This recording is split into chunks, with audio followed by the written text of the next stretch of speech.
หน้า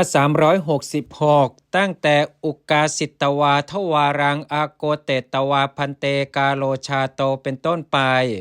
พระเถระที่สองพึงกระแอมเคาะประตูบอกว่าได้เวลาแล้วขอรับความหนาวกวนนักดังนี้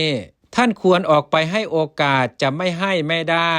ฝ่ายพระเถระที่สองพักตลอดมัชชิมยามแล้วก็ควรให้แก่ภิกษุนอกนี้ตามในหนหลังเหมือนกันพระเถระที่สองเป็นคนขี้เศร้าก็ควรปลุกตามในที่กล่าวแล้วเหมือนกันที่ตั้งเตียงอันหนึ่งพึงให้แก่ภิกษุ3 รูปตลอดคืนหนึ่งอย่างนี้แต่ภิกษุบางพวกในชมพูทวีปเห็นว่าเสนาสนะหรือที่ตั้งเตียงและต่างเฉพาะบางแห่งย่อมเป็นที่สบายสำหรับบางคนไม่เป็นที่สบายสำหรับบางคนภิกษุทั้งหลายจะเป็นอาคันตุกะหรือหากไม่ใช่ก็ตามย่อมให้ถือเสนาสนะทุกวันนี้ชื่อว่าการถือเสนาสนะในฤดูกาลส่วนในคราวจำพรรษาย่อมมีอาคันตุกะวัดมีอาวาสิกะวัดในอาคันตุกะและเจ้าถิ่นนั้นภิกษุอาคันตุกะก่อนใครจะละถิ่นของตนไปอยู่ที่อื่นไม่ควรไปในที่อื่นนั้นในวันเข้าพรรษา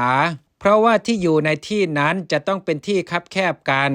หรือภิกษาจารย์จะไม่ทั่วถึงด้วยเหตุนั้นเธอจะอยู่ไม่ผาสุกเพราะฉะนั้นพึงกะว่าตั้งแต่บัดนี้ไปราวเดือนหนึ่งจะเข้าพรรษาแล้วเข้าไปสู่วิหารนั้นเมื่ออยู่ในวิหารนั้นราวเดือนหนึ่งถ้ามีความต้องการเรียนบาลีจะกำหนดได้ว่า